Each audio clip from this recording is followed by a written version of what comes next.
ating tanggapan. Ang sinasabi po, si Sherilyn Gonzaga o mas kilala si Cherry White.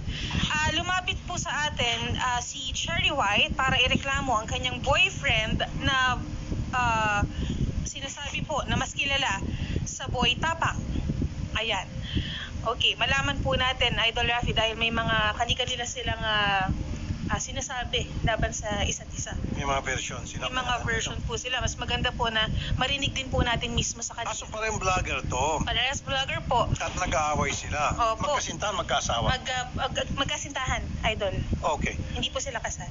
Alright. So live-in. Live-in lang po. At ipagbatiin natin kung ano yung problema, di subukan natin paayusin. Tulad mga ginawa natin mga nakarang araw hanggang ngayon. Opo.